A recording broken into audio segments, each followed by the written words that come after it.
இப்போ நம்ம அடுத்தது பார்க்கக்கூடிய டாபிக் என்ன அப்படின்னா டிட்டர்மினன்ட்ஸ் ஆஃப் எக்கனாமிக் டெவலப்மெண்ட், பொருளாதார முன்னேற்றத்தை நிர்ணயிக்கக்கூடிய காரணிகள் அப்படிங்கிறத தான் இப்போ நம்ம பார்க்கணும். Economic development is not determined by the any single factor. Economic development depends on economic, social, political and religious factors. அதாவது இந்த பொருளாதார பல காரணிகள், பொருளாதார முன்னேற்றத்தை நிர்ணயிக்கக்கூடிய காரணிகள் பார்த்திங்கன்னா தனிப்பட்ட ஒரு காரணியால் அதை நிர்ணயம் பண்ண முடியாதுன்னு சொல்கிறாங்க. ஏன்னா பார்த்திங்கன்னா அது 4 வகையான காரணிகள் மூலமாக தான் அதை நிர்ணயம் செய்ய முடியும் அப்படின்னு சொல்லலாம். அதாவது அது எப்பயுமே பேஸ் பண்ணியிருக்கிறது பார்த்திங்கன்னா சமூகம், பொருளாதாரம், அரசியல், சமயம் இல்லைன்னா மதம் சார்ந்த பொருளாதாரத்தை தான் இது கொண்டு இருக்கும் அப்படின்னு சொல்லலாம். இது பொருளாதாரம் சார்ந்த, பொருளாதாரம் சாராத காரணிகள் சொல்லிட்டு 2 வகையாக பிரிக்கிறாங்க.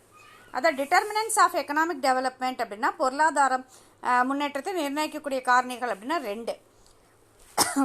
ஒன்று என்ன பார்த்தீங்கன்னா இப்போ எக்கனாமிக் ஃபேக்டர்ஸ்னால் பொருளாதார காரணிகள், நான் எக்கனாமிக் ஃபேக்டர்ஸ்னால் பொருளாதாரம் சாராத காரணிகள் அப்படின்னு சொல்லலாம். ஃபஸ்ட்டு நேச்சுரல் ரிசோர்ஸ், இயற்கை வளங்கள். கேபிட்டல் ஃபார்மேஷன்னா மூலதன ஆக்கம். சைஸ் ஆஃப் த மார்க்கெட்னா சந்தையின் அளவு. ஸ்ட்ரக்சரல் சேஞ்ச் அப்படின்னா கட்டமைப்பு மாற்றம். ஃபினான்ஷியல் சிஸ்டம் அப்படின்னு பார்க்கும்போது நிதியியல் அமைப்பு. மார்க்கெட்டபிள் சர்ப்ளஸ்னால் சந்தையிடத்தக்க உபரி. ஃபாரின் ட்ரேட் அப்படின்னா பன்னாட்டு வாணிபம்.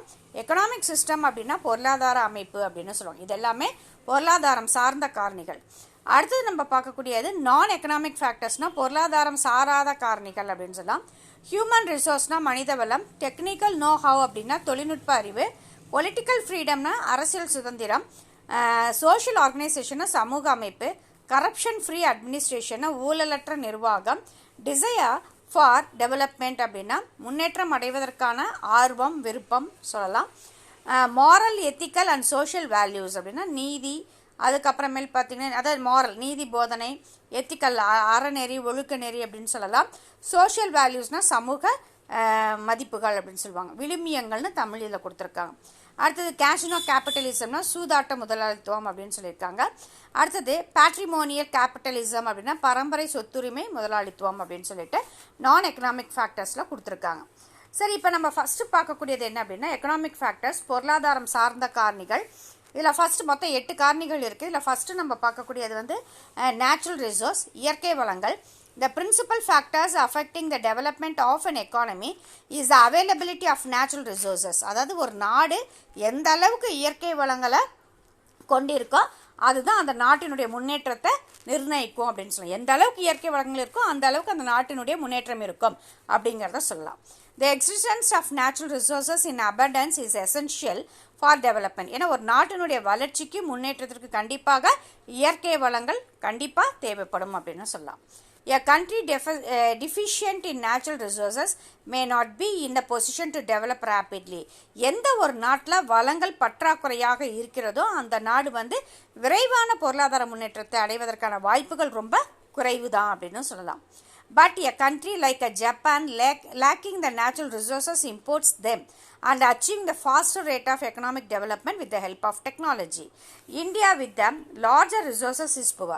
இப்போ ஃபார் எக்ஸாம்பிள் ஜப்பான்ங்கிற நாடு பார்த்தீங்கன்னா ஒரு வளர்ச்சி அடைந்த நாடு. ஆனால் அந்த நாட்டில் பார்த்தீங்கன்னா வளங்கள் மிக குறைவு.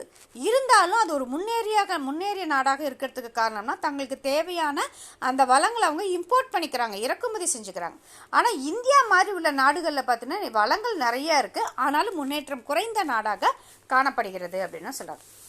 அடுத்தது செகண்ட் பாயிண்ட் என்ன சொல்கிறாங்கன்னா கேபிட்டல் ஃபார்மேஷன், மூலதன உருவாக்கம், மூலதன ஆக்கம் அப்படின்னு சொல்லலாம். Capital formation is the main key to economic growth. அதாவது பொருளாதார வளர்ச்சிக்கு மூலதனம் அப்படிங்கிறது ரொம்ப அவசியமான ஒரு விஷயம்.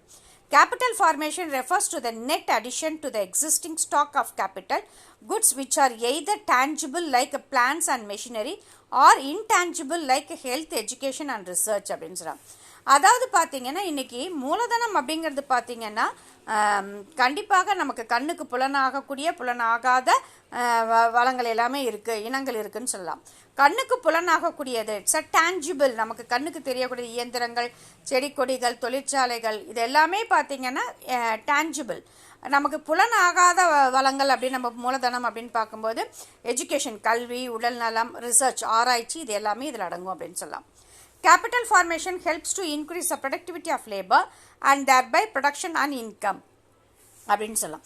தொழிலாளர்கள் வந்து தங்களோட உற்பத்தி திறனை வந்து அதிகரிக்கிறதுக்கு கண்டிப்பாக உற்பத்தி அதிகரித்தாங்கன்னா ஆட்டோமேட்டிக்காக வருமானமும் அதிகரிக்கும்.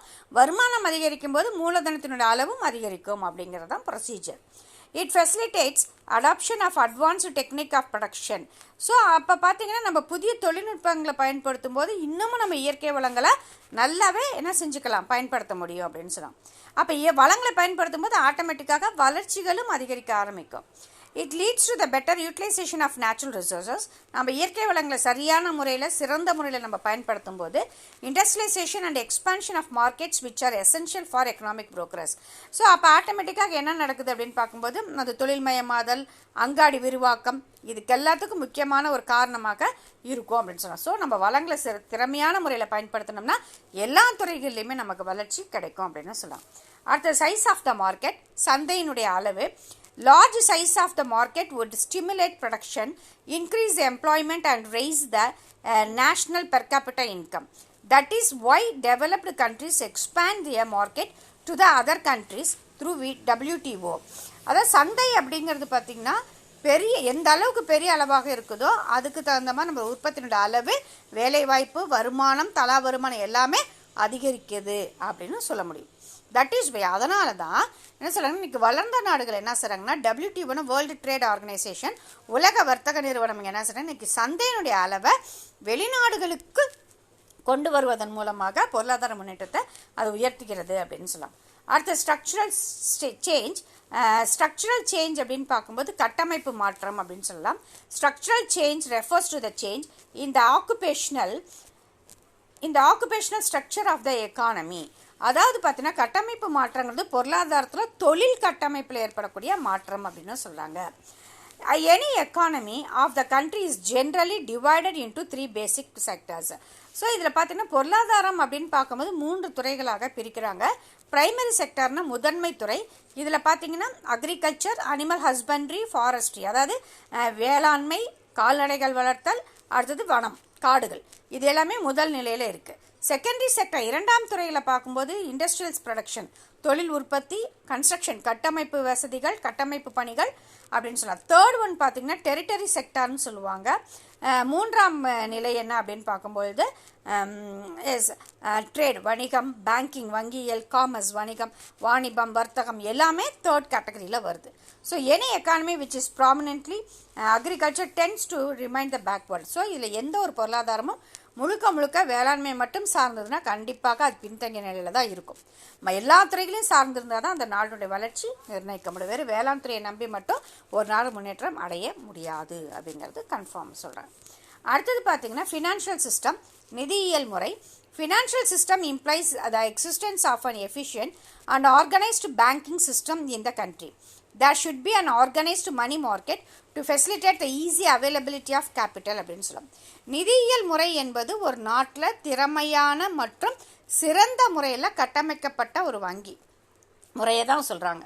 ஸோ ஒழுங்குற அமைக்கப்பட்ட அந்த பண அங்காடிங்கிறது தேவையான மூலதனத்தை அது வழங்குகிறது அப்படின்னு தான் சொல்கிறாங்க. அடுத்த மார்க்கெட்டபிள் சர்ப்ளஸ் அப்படின்னு நம்ம சொல்லும்போது விற்பனைக்குரிய உபரி அப்படின்னு சொல்லுவாங்க. Marketable surplus refers to the total amount of farm output cultivated by the farmers over and above their family consumption needs. வேளாண் துறையில் பார்த்தீங்கன்னா இன்றைக்கி ஒரு குடும்பத்தினுடைய தேவை, நுகர்வு தேவையை விட கூடுதலாக ஒரு குடும்பத்துக்கு எவ்வளோ தேவையோ அதை விட அதிகமாக நம்ம உற்பத்தி செஞ்சோம்னா அதுக்கு பேர் தான் மார்க்கெட்டபிள் சர்ப்ளஸ்ன்னு சொல்கிறாங்க. விற்பனைக்குரிய உபரின்னு சொல்கிறாங்க. நம்மளோட தேவைக்கு போக மீதி இருக்கிறது. This is a surplus that can be sold in the market for earning income. It raises the purchasing power, employment and output in the other sectors of the economy. So இதில் வந்து பார்க்கும்போது விவசாயிகள் வந்து இன்றைக்கி நம்ம வந்து அதிகமாக நம்ம பொருட்களை வந்து உற்பத்தி செய்கிறோம். அப்போ அது ஆட்டோமேட்டிக்காக சந்தையில் விற்கிறதுக்கு அந்த விவசாயிகள் வந்து முன் வருவாங்க. அதன் மூலமாக வருமானம் கிடைக்கிறதுக்கான வாய்ப்புகள் அதிகம் இருக்குது. It raises the purchasing power, employment and output in the other sectors of the economy. Though the country as a result will develop because of increase in the national income. So இதனால் பார்த்திங்கன்னா ஒரு நாட்டில் உற்பத்தி அதிகரித்து வேலைவாய்ப்பு, நாட்டு வருமானம் உயர்ந்து அதன் மூலமாக முன்னேற்றம் அடைவதற்கான வாய்ப்புகள் அதிகம்னு சொல்லலாம். At the foreign trade, பன்னாட்டு வாணிபம், the country which enjoy favorable balance of trade and terms of trade is always developed. பன்னாட்டு வாணிபத்தில் இன்னைக்கு சாதகமான சூழ்நிலைகள் இருந்தால் ஒரு நாடு அந்நிய செலவாணியை வந்து தன்னுடைய கையில் வச்சிருக்கலாம். அந்த அளவுக்கு வந்து என்ன சொல்ல முடியும், அந்த அளவுக்கு அவங்களுடைய வியாபார முக்கியத்துவம் இருக்கும். So it has a huge forex reserves and stable exchange rate. So அந்த அந்நிய செலவாணிய கையிருப்பு தேவையான அளவுக்கு நம்ம வச்சுருக்கும் போது நம்மளுடைய பணமாற்ற வீதம் ஏற்றம் இறக்கம் என்று ஒரு ஸ்டாபிள் நிலையான தன்மையுடையதாக இருக்கும்னு சொல்லலாம். எக்கனாமிக் சிஸ்டம் பொருளாதார அமைப்பு முறை, the countries which adopt a free market mechanism laissez-faire enjoy better growth rate compared to control economics. It may be true for some countries but not for every country அப்படின்னு சொல்லலாம். தடையில்லா பொருளாதாரம் ஒரு நாட்டில் கடைபிடிச்சாங்கன்னா கண்டிப்பாக விரைவான வேகமான வளர்ச்சி அடைய முடியும். ஆனால் இது எல்லா நாடுகளுக்கும் சாத்தியம் இல்லை, ஒரு சில நாடுகளுக்கு மட்டும் இது பொருந்தும் அப்படின்னு சொல்லலாம். அடுத்தது பார்த்தீங்கன்னா நான் எக்கனாமிக் ஃபேக்டர்ஸ், பொருளாதாரம் சாராத காரணிகள் அப்படின்னு சொல்லிட்டு, economic development has much to do with the human environments, social attitudes, political conditions and historical accidents. Capital is necessary but not a sufficient conditions of progress. Ragnar கேஸ். மனித வளம் அப்படின்னு பார்க்கும்போது ஒரு சமுதாயத்தில் முன்னேற்றத்திற்கு மிக முக்கியமான ஒரு இது பார்த்திங்கன்னா மனித வளம் தான். மனப்பான்மை, அரசியல் சூழ்நிலைகள், வரலாற்று நிகழ்வுகள் எல்லாமே பொருளாதார முன்னேற்றத்திற்கு அதிகமாக தேவைதான் படுது.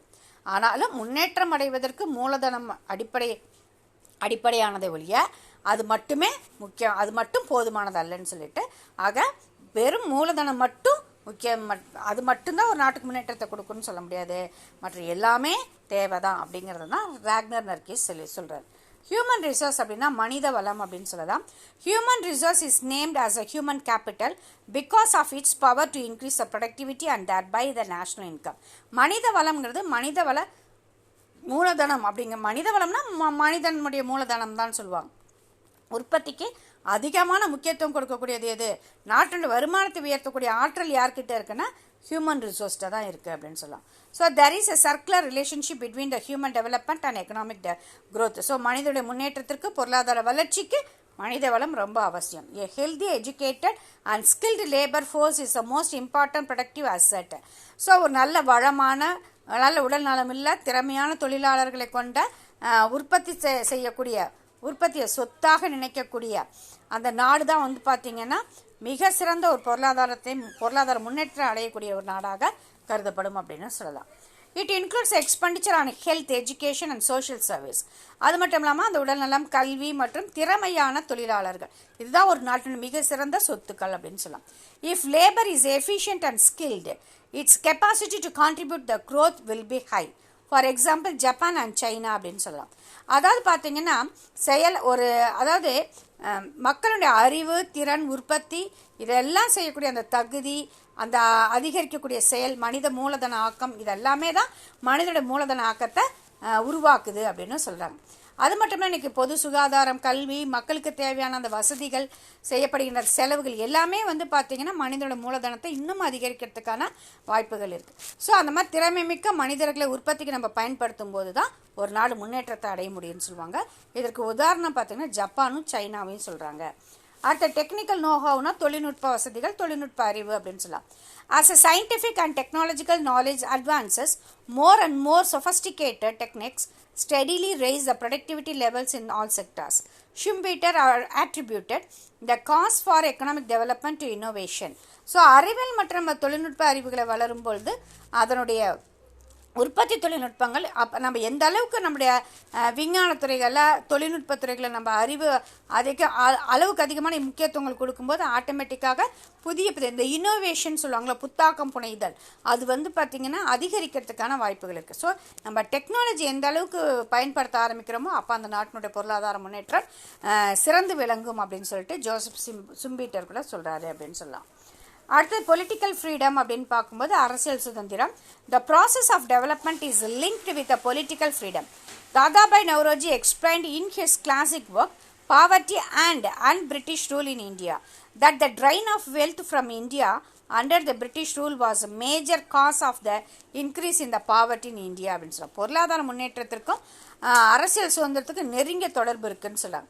ஏன்னா இந்தியாவோட வறுமைக்கு காரணம் என்னென்னா ஆங்கிலேயர்களால் இந்தியாவில் இருக்கக்கூடிய செல்வங்கள் எடுத்து செல்லப்பட்டது, வறுமைக்கு காரணமே அதுதான் அப்படின்னு சொல்கிறார். தாதாபாய் நவ்ரோஜி சொல்லியிருக்கார் தன்னுடைய நூலில் பார்த்தீங்கன்னா வறுமை மற்றும் பிரிட்டிஷ் இந்தியாவின் ஆட்சி முறையும் அப்படிங்கிற அந்த இதில் நூலில் அவர் எழுதியிருக்கார். இந்தியா வந்து வறுமைக்கு காரணம் ஆங்கிலேயருடைய ஆட்சியில் ஆங்கிலேயர்கள் வந்து இந்தியாவில் இருக்கக்கூடிய செல்வங்களை எடுத்து செல்லப்பட்டது மிக முக்கியமான காரணம் அப்படின்னு சொல்லி இந்தியாவில் வறுமை அதிகரிக்கிறதுக்கு இது மிக முக்கியமான ஒரு காரணமாக கருதப்படுகிறது அப்படின்னு சொல்லலாம். அடுத்தது பார்த்தீங்கன்னா சோஷியல் ஆர்கனைசேஷன், சமூக அமைப்பு. People show interest in the development activity only when they feel that the fruits of development will be fairly distributed அப்படின்னு சொல்லலாம். அதாவது டிஸ்டர்ப்டட் அப்படின்னு சொல்லலாம். அதாவது பொருளாதார முன்னேற்றத்தினுடைய பலன்கள் சமமாக இருக்கணும். அப்போ தான் வந்து அந்த எல்லா தரப்பினர்களுக்கும் சரியான முறையில் பகிர்ந்தளிக்கப்பட வேண்டும் அப்படின்னு சொல்லலாம். டிஸ்ட்ரிபியூட்டட்.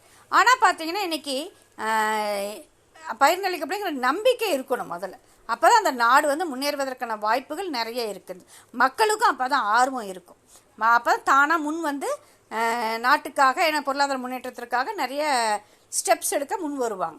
அதான் mass participation in development program is a preconditions for accelerating the development process. Whenever the defective social organization allows some group to appropriate the benefits of growth, majority of poor people do not participate in the process of development. This is called the crony capitalism.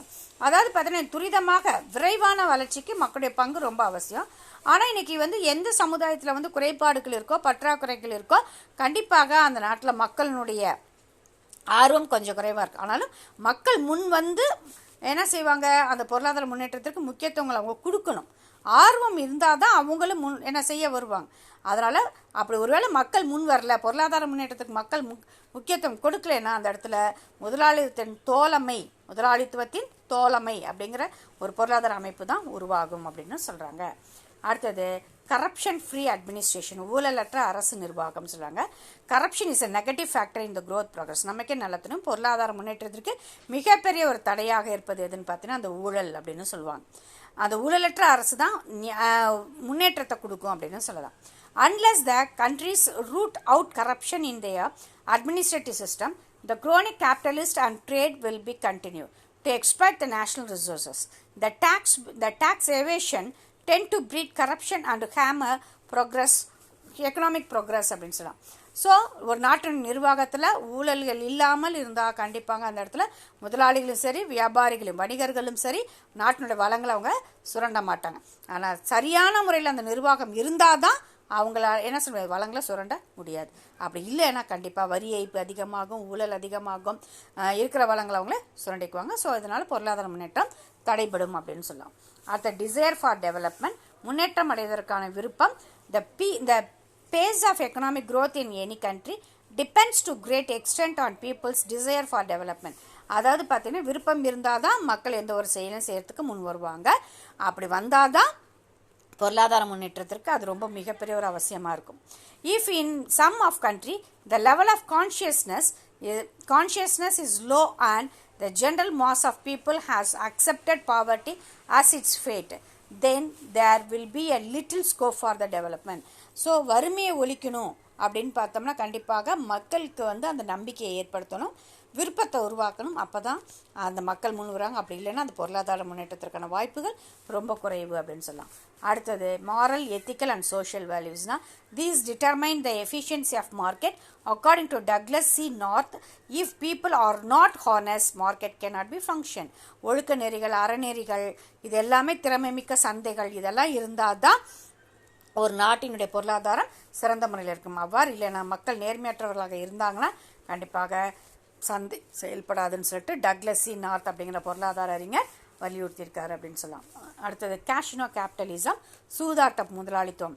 If people spend larger proportion of their income and time on entertainment, liquor and other illegal activities, productive activities may suffer according to the Thomas Piketty. அதாவது மக்கள் தங்களுடைய வருமானத்தில் தங்களுடைய நேரம் இதெல்லாம் பெரும்பகுதியாக பொழுதுபோக்கு, மது அருந்துதல், சூதாடுவதில் அவங்க செலவழிச்சாங்கன்னா கண்டிப்பாக பொருளாதார முன்னேற்றம் தடைபடும் சொல்லிட்டு தாமஸ் பிக்கெட்டிங்கிறவர் எடுத்து சொல்கிறார். அடுத்து பேட்ரிமானியல் கேபிட்டலிசம் அப்படின்னு பார்க்கும்போது if the assets are simply passed on to the children from their parents, the children would not be work hard because the children do not know the value of the assets. Hence, the productivity will be low as per Thomas Piketty. அதே மாதிரி நிலம், பரம்பரை சொத்துக்கள், பெற்றோரிலிருந்து குழந்தைங்களுக்கு செல்வங்கள் போய் சேர்ந்ததுன்னா கண்டிப்பாக அந்த குழந்தைகள் ஹார்ட் ஒர்க், கடின உழைப்புக்கு முக்கியத்துவம் கொடுக்க மாட்டாங்க. அதனால் உற்பத்தி திறன் அதை பாதிக்கும், குறைக்கும்னு சொல்லிட்டு தாமஸ் பிக்கெட்டி கூறுறாரு. ஓகே ஸ்டூடெண்ட்ஸ், மீதியை நம்ம அடுத்த கிளாஸில் பார்க்கலாம். தேங்க்யூ.